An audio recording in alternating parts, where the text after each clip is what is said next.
दोस्तों ये leverage analysis का हमारा लास्ट वीडियो लेक्चर है जो कि लेवरेज एनालिसिस लेक्चर सीरीज़ का वीडियो नंबर 5 है। ठीक है, इससे पहले मैंने 4 वीडियो अपलोड कर चुका हूँ और जिसमें बेसिक कॉन्सेप्ट्स के साथ उसके फार्मूलाज और बेसिक से लेके एडवांस प्रॉब्लम का सल्यूशन के साथ उसको मैं समझा चुका हूँ। अब जो लास्ट वीडियो में लेक्चर नंबर 4 में जो एक एडवांस प्रॉब्लम थी उसी में का एक और क्वेश्चन मैं लेकर आया हूँ ताकि आज इस लेक्चर पे इस क्वेश्चन पे इस टॉपिक को फिनिश किया जाए। ओके, तो पहले अगर आपने पहले का क्वेश्चन पहले की वीडियोस के ज़रिए से सॉल्व नहीं किया है तो पहले उसको सॉल्व कर लीजिए क्योंकि ये थोड़ा सा एडवांस प्रॉब्लम है। तो अगर एग्ज़ाम में टफ़ क्वेश्चन आपका आएगा तो बहुत ज़्यादा होगा तो इसमें का होगा। ठीक है, तो आइए देखते हैं क्वेश्चन नंबर 6 है ये। A firm has a sales of ₹20 lakh, variable cost of 14 lakh and fix cost of ₹4 lakh and debt of ₹10 lakh at the rate of 10% rate of interest. ठीक है, कंपनी की सेल्स दी हुई है, variable cost दिया हुआ है, fix cost दिया हुआ है और कंपनी का इंटरेस्ट का अमाउंट तो नहीं दिया है, इंटरेस्ट का परसेंटेज दिया है 10% और लोन का अमाउंट दिया है। तो हमें लोन के अमाउंट से मतलब नहीं है, इंटरेस्ट के अमाउंट से मतलब है। तो लोन के अमाउंट को मल्टीप्लाई कर देंगे इंटरेस्ट के परसेंटेज से तो हमारा इंटरेस्ट अमाउंट आ जाएगा। उसके आगे क्वेश्चन कह क्या रहा है, what are the operating leverage, financial leverage and combined leverage. सबसे पहला चीज़ तो हमें तीनों लिवरेजेस कैलकुलेट करने हैं। ठीक है, उसके आगे का क्वेश्चन सुनिए, if the firm wants to double its EBIT। ठीक है, अगर कंपनी अपनी EBIT को डबल करना चाह रही है, डबल मतलब समझते हैं आप, डबल मतलब होता है 100% इंक्रीज़ करना। ठीक है, जैसे किसी के पास 100 रुपये हैं तो डबल उसका कितना हो जाएगा, 200 हो जाएगा। तो 200 जो हुआ है कितने परसेंट बढ़ के हुआ है, वो होता है 100% बढ़ का। तो डबल का मतलब आप समझ लीजिए, डबल मतलब इंक्रीज़ कितना परसेंट हो रहा है, परसेंटेज बेसिस पे कितना परसेंट बढ़ रहा है। तो डबल मतलब होता है 100% इंक्रीज़ कर रहा है। ठीक है, दोबारा क्वेश्चन सुनिए, if the firm wants to double its EBIT। अगर कंपनी अपनी EBIT को डबल करना चाह रही है, यानी अब कंपनी अपनी EBIT को 100% से बढ़ाना चाह रही है, तो क्या करना है, how much of a rise in sales would be needed on a percentage basis. आपको सिर्फ क्या करना है, अगर कंपनी अपनी EBIT को डबल करना चाह रही है कंपनी, तो आपको सेल्स कितने परसेंट से बढ़ानी पड़ेगी। आपको सिर्फ परसेंटेज निकालना है कि सेल्स कितने परसेंट से बढ़ेगी, how much of a rise in sales. ठीक है, would be needed on a percentage basis. ठीक है, सिर्फ परसेंटेज बेसिस पे करके क्वेश्चन हमारा फिनिश हो जाएगा। आइए तो शुरुआत करते हैं। तो सबसे पहले मैंने प्रॉफिटेबिलिटी स्टेटमेंट बना लिया है। ठीक है, आप वो बना लीजिएगा, आपको फॉर्मेट तो याद ही हो गया होगा। सेल्स 20 लाख रुपीज़, लेस कर देंगे उसमें वेरिएबल कॉस्ट 14 लाख रुपीज़, हमारा 6 लाख रुपीज़ कॉन्ट्रीब्यूशन आ जाएगा। फिक्स कॉस्ट लेस करेंगे कॉन्ट्रीब्यूशन में से, जो कि 4 लाख रुपीज़ क्वेश्चन में दिया हुआ है, तो हमारा EBIT आ जाएगा, earnings before interest and taxes 2 lakh rupees. ठीक है, इसमें से इंटरेस्ट लेस करना है। इंटरेस्ट का अमाउंट कैसे निकलेगा कि जो लोन का अमाउंट है 10 लाख, उस पर 10% इंटरेस्ट कैलकुलेट करेंगे तो 10 लाख का 10% वो हमारा 1 लाख हो जाएगा। उसको माइनस कर देंगे EBIT में से इंटरेस्ट, तो हमारा EBT आ जाएगा। EBT हमारा 1 लाख रुपीज़ आ गया है। ठीक है, इसके आगे अब हम टैक्सेस लेस करते हैं, फिर प्रेफरेंस डिविडेंड और उसके बाद बाकी चीज़ें, लेकिन उसकी इन्फॉर्मेशन क्वेश्चन में नहीं दी हुई है। तो क्वेश्चन में जितनी इन्फॉर्मेशन दी जाएगी वहाँ तक हम फॉर्मेट बनाएंगे प्रॉफिटेबिलिटी स्टेटमेंट का। ठीक है, EBT तक अगर निकल गया है तो हमारे तीनों लेवरेजेस सेम शॉर्टकट फॉर्मूले से कैलकुलेट हो जाएंगे। आइए देखते हैं एक एक करके। पहला है हमारा ऑपरेटिंग लेवरेज, उसका फॉर्मूला है contribution divided by EBIT। Contribution is 6 lakh, ठीक है, EBIT is 2 lakh, 3 times operating leverage हमारा कितना आ गया, 3 टाइम्स आ गया। इसका इंटरप्रिटेशन आप बताइए क्या होगा। इंटरप्रिटेशन आपको याद हो गया होगा अब तक। 3 टाइम्स मतलब क्या है, if the sales increases by 1% EBIT will increase by 3%, 3 गुना हो जाएगी। अगर सेल्स को 10% से बढ़ाया EBIT 30% से बढ़ेगी। अगर सेल्स को 20% से बढ़ा दिया EBIT आपकी 60% से बढ़ जाएगी, यानी 3 गुना हो जाएगी। 3 टाइम्स मतलब 3 गुना हो जाएगी। फाइनेंशियल लिवरेज देखिए, EBIT divided by EBT। EBIT हमारी 2 लाख रुपीज़ है, EBT हमारी 1 लाख रुपीज़ है, ये हमारा 2 टाइम्स आ गया। ठीक है, क्या इंटरप्रिटेशन इसका क्या होगा, if EBIT increases by 1% EBT will increase bye 2%, 2 गुना हो जाएगा हमारा EBT EBIT के कंपैरिजन में। कंबाइंड लिवरेज कैसे निकलेगा, बहुत आसान है। कंबाइंड लिवरेज का फॉर्मूला, या तो operating leverage and financial leverage को मल्टीप्लाई कर दीजिए, सबसे आसान तो यही है। Operating leverage is 3 times and financial leverage is 2 times, so our combined leverage will come at 6 times. ठीक है, 6 टाइम्स का क्या मतलब है, इंटरप्रिटेशन क्या निकलेगा, इफ़ सेल्स इंक्रीजेज बाय 1%, जो हमारा लास्ट वाला आइटम होगा EBT विल इंक्रीज बाय 6%, 6 गुना हो जाएगा हमारा। दूसरा फॉर्मूला लगा सकते हैं, contribution divided by EBIT। Contribution is 6 lakh rupees, EBT is 1 lakh rupees, तो 6 टाइम्स, चाहे ये वाला फॉर्मूला लगा दीजिए चाहे ये वाला फॉर्मूला लगा दीजिए, दोनों से आंसर सेम आएगा। इंटरप्रिटेशन दोनों की सेम होगी। 6 टाइम्स का मतलब कंबाइंड लिवरेज के 6 टाइम्स होने का क्या मतलब है, if sales increases by 1% EBT will increase by 6%। ठीक है, यहाँ तक तो क्वेश्चन अभी तक सिंपल था। ठीक है, अब जो सेकंड पार्ट जो कह रहा है कि अगर कंपनी अपनी EBIT को डबल करना चाह रही है तो उसको सेल्स कितने % से बढ़ानी पड़ेगी, ये वाला क्वेश्चन अब हम थोड़ा ध्यान से देखिएगा। ठीक है, अगर कंपनी अपनी EBIT को डबल करना चाह रही है, डबल करना चाह रही है इसका मतलब क्या है कि अपनी EBIT को 100% से इंक्रीज़ करना चाह रही है।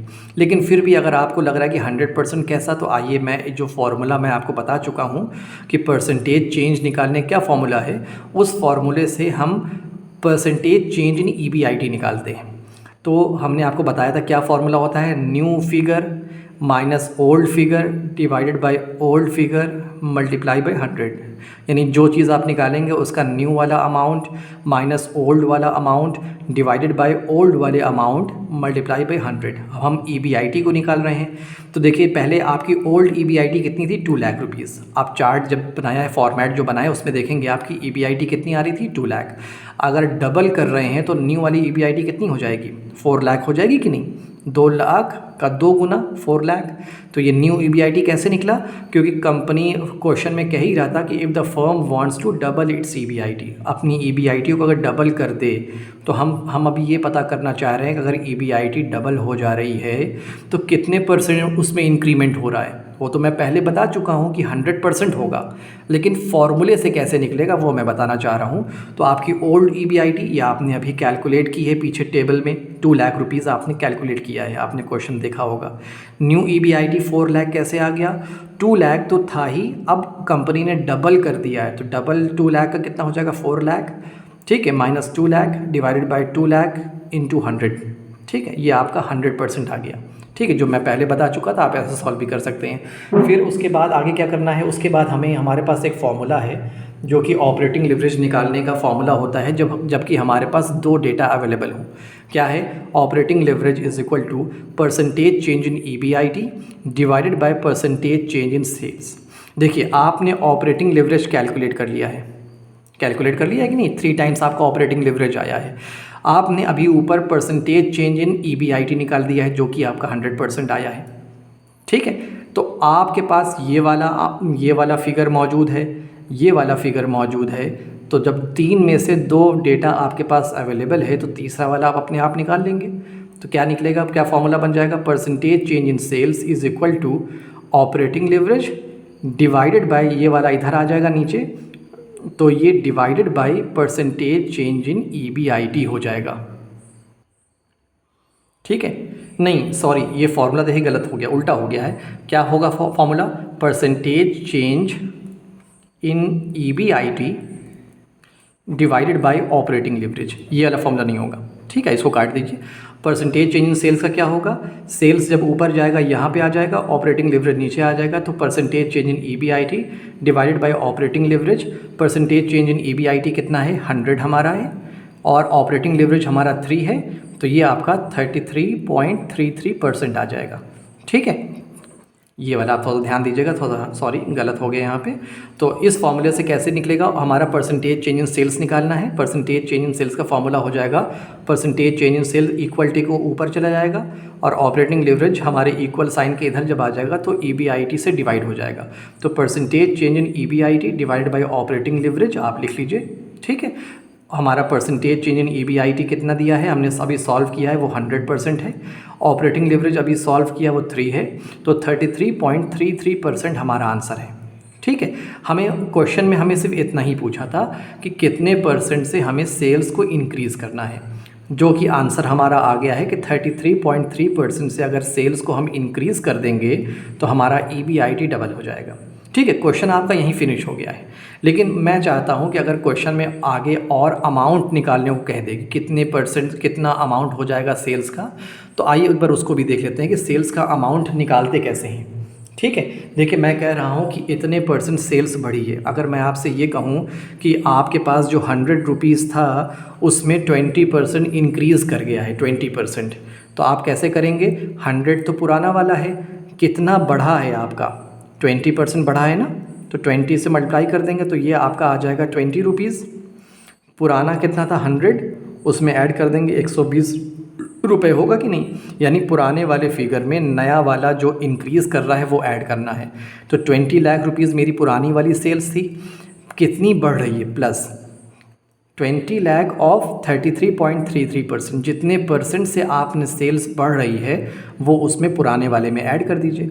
33.3333% ये होगा।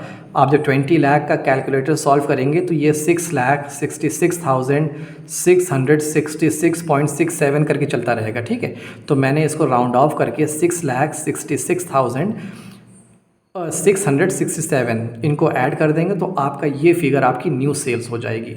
ठीक है, ये अगर आपको अमाउंट में कहेगा तो ये करना है। कभी कभी क्वेश्चन में आपको इससे भी आगे कहेगा कि आप वेरीफाई करिए, जैसे आपको याद होगा लास्ट क्वेश्चन में एक क्वेश्चन और था कि वेरीफाई करिए। ठीक है, हमारा क्वेश्चन तो सिर्फ यहीं ख़त्म हो गया था, जब परसेंटेज चेंज इन सेल्स निकाल देंगे क्वेश्चन हमारा फिनिश हो जाएगा। लेकिन मैं आपको एडवांस वर्जन बता रहा हूँ कि क्वेश्चन अगर आपको और आगे का सवाल करे तो आप वहाँ फंसेंगे नहीं।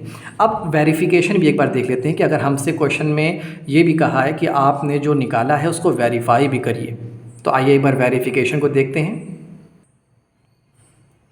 ठीक है, ये तो मेरा प्रॉफिटेबिलिटी स्टेटमेंट है जो पहले बना चुका हूँ। 20 लाख रुपीज़ के सेल से वेरिएबल कॉस्ट इतना, ये कंट्रीब्यूशन, ये फिक्स कॉस्ट, EBIT, इंटरेस्ट, ये हमारा न्यू सेल्स अब मेरी कितनी हो गई है, जो पहले 20 लाख थी अब उसमें 33.33% का इंक्रीमेंट होके वो सेल्स हमारी इतनी हो गई है। ठीक है, लेकिन अब फिर वही क्वेश्चन अराइज होता है कि आप वेरिएबल कॉस्ट कैसे निकालेंगे। देखिए लास्ट क्वेश्चन में भी यही प्रॉब्लम थी, एक बार इसको समझ लीजिए फिर से। ठीक है, वेरिएबल कॉस्ट सेल्स के अकॉर्डिंग, सेल्स के प्रपोर्शन में ही बढ़ती है या घटती है। ठीक है, यानी जैसे जैसे सेल्स बढ़ेगी वेरिएबल कॉस्ट वैसे वैसे बढ़ेगी, जैसे जैसे सेल्स कम हो जाएगी वेरिएबल कॉस्ट उसी प्रपोर्शन में, उसी परसेंटेज में कम होती है। तो यानी परसेंटेज सेम रहता है कि जितने परसेंट की यहाँ पे होगा उतने ही परसेंट यहाँ पर भी होगा। तो अगर आप इस वाले केस में आपको, क्योंकि सेल्स भी मौजूद है वेरिएबल कॉस्ट भी मौजूद है, अगर आप ये कैलकुलेट कर लें कि जो वेरिएबल कॉस्ट यहाँ पर है वो सेल्स का कितना परसेंट हिस्सा है, तो वही परसेंटेज यहाँ पे आप अप्लाई कर देंगे। परसेंटेज निकालने का तरीका आसान है कि वेरिएबल कॉस्ट आपकी 14 लाख रुपीज़ है, उसको डिवाइड कर देंगे आपकी सेल्स से 20 लाख रुपीज़, मल्टीप्लाई कर देंगे 100 से, ये आपका 70% आ जाएगा। कैसे, जैसे अगर आपसे हम ये कहें कि आपका जो टेस्ट हुआ है 20 मार्क्स का, उसमें 14 मार्क्स आप पाए हैं, तो कैसे कैलकुलेट करेंगे, 14 डिवाइडेड बाई 20 मल्टीप्लाई बाई 100, तो 70% आ जाएगा ना। तो जो 70%, इसका मतलब क्या है कि जो यहाँ पर वेरिएबल कॉस्ट जो है वो सेल्स की हमारी 70% है, तो वही वाला परसेंटेज यहाँ पे अप्लाई करेंगे। लेकिन 70% किसका, इस वाले का नहीं, यहाँ पर 70% जिस तरह यहाँ पे इसका निकाला है 70% 20 लाख रुपीज़ का, इस वाले केस में 70% ऑफ 26,66,667, ये हमारा आ जाएगा अराउंड 18,66,667।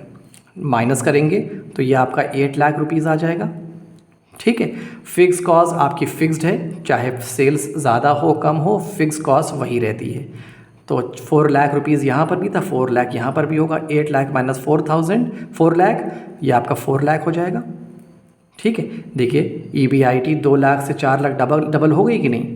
तो इसका मतलब हमारी जो सेल्स आई है, जो इंक्रीज़ हो गए, वो बिल्कुल सही है, वेरीफाई हो गया ना। सेल्स देखिए EBIT डबल करनी थी तो 2 लाख से 4 लाख हो गई कि नहीं, तो हमारा इसका मतलब सल्यूशन सही है। ठीक है, अब एक चीज़ आपको मैं एक शॉर्टकट बता दूँ, शॉर्टकट, ठीक है, जिससे आपको बाकी क्वेश्चन करना बहुत आसान हो जाएगा। देखिए एक मैंने चार्ट बनाया है आपके लिए, आपको नज़र आ रहा होगा बहुत साफ साफ। ठीक है, देखिए पूरा आपको जो प्रॉफिटेबिलिटी स्टेटमेंट है, मैंने शॉर्टकट, शुरुआत होती है सेल्स से, बीच में आपका EBIT निकलता है और लास्ट में आपका EPS निकलता है। सेल्स और EBIT के बीच में ऑपरेटिंग लिवरेज काम करता है ना, पूरा प्रॉफिटेबिलिटी स्टेटमेंट याद करिए। और EBIT से लेके EPS के बीच में आपका फाइनेंशियल लिवरेज काम करता है। कब अब देखिए 3 चीज़ है, हो सकता है कभी आपसे सेल्स पूछ ले कि सेल्स कितनी होगी, कभी आपसे EBIT पूछ लें, कभी आपसे EPS भी पूछ सकता है। अभी EPS का हमने कोई क्वेश्चन किया नहीं, लेकिन देखिए सेल्स हमने निकाला इसमें, इससे पहले वाले में EBIT निकाला था हमने क्वेश्चन में। ठीक है, तो ऐसे ही क्वेश्चन हमारा EPS का बन सकता है। याद रखिएगा किसके बीच में कौन सा लिवरेज काम कर रहा है, ये बहुत इंपॉर्टेंट है। सेल्स और EBIT के बीच में ऑपरेटिंग लिवरेज काम करता है और EBIT और EPS के बीच में फाइनेंशियल लिवरेज काम करता है। ठीक है, तो कभी कभी आपको ऐसा रहेगा कि आपको ये वाला डेटा दिया रहेगा कि सेल्स आपकी 10 लाख रुपीज़ है, ऑपरेटिंग लिवरेज का डेटा दिया रहेगा कि 3 टाइम्स है। ठीक है, तो ध्यान रखिएगा जब आपको ऊपर से लेके नीचे का अमाउंट कैलकुलेट करना है, ऊपर का दिया हुआ है, नीचे का कैलकुलेट करना है, तो आप उस जो बीच में लिवरेज पड़ेगा उससे मल्टीप्लाई कर दीजिएगा। एग्जाम्पल समझाते हैं आपको। जैसे फॉर एग्जाम्पल सेल्स हमारे पास दी हुई है 20,000। ठीक है, ऑपरेटिंग लिवरेज हम मान लेते हैं 3, इतना दिया है आपको। आपसे पूछ रहा है कि EBIT कैलकुलेट करो, तो इसका देखिए याद रखिएगा, जब हम ये चीज़ दिया हुआ है सेल्स, ऑपरेटिंग लिवरेज दिया हुआ है, देखिए मल्टीप्लाई बाई OL, जब ऊपर से नीचे हम कैलकुलेट करना होगा तो ऑपरेटिंग लिवरेज से मल्टीप्लाई कर दीजिए। तो आपका EBIT मालूम है क्या हो जाएगा, यहाँ पे 20,000 इंटू 3 इज इक्वल टू 60,000 हो जाएगा आपका ऑपरेटिंग लिवरेज, सॉरी आपका EBIT 60,000 यहाँ पर हो जाएगा। अब हम मान लेते हैं कि फाइनेंशियल लिवरेज आपका 5 टाइम्स है। ठीक है, अब आपसे पूछ सकता है EPS क्या होगा, तो देखिए फिर क्या कह रहा है, multiply by financial leverage. Financial leverage 5 times है, इस वाले फिगर को फाइनेंशियल लिवरेज से मल्टीप्लाई कर देंगे। ये वाला फिगर हमारा EBIT क्या आया है, 60,000 मल्टीप्लाई बाई 5, ये हो जाएगा हमारा 3 लाख रुपीज़। तो ऊपर से जब नीचे चलेंगे आपको वो मल्टीप्लाई करना है। ठीक है, अब नीचे से अगर आपको EPS दिया है, फॉर एग्जांपल हम मान लेते हैं EPS 3 लाख रुपीज़ दिया हुआ है। ठीक है, आपका फाइनेंशियल लिवरेज 5 टाइम्स है, आपको EPS दिया हुआ है 3 लाख। ठीक है, फाइनेंशियल लिवरेज आपको दिया है 5 टाइम्स। अब आपसे वो कह रहा है EBIT कैलकुलेट करिए, तो क्या करना है, डिवाइड बाय फाइनेंशियल लिवरेज। कैसे निकलेगा, 5 लाख को, सॉरी 3 लाख को 5 से डिवाइड कर दीजिए, कितना आ जाएगा, 60,000 आ जाएगा।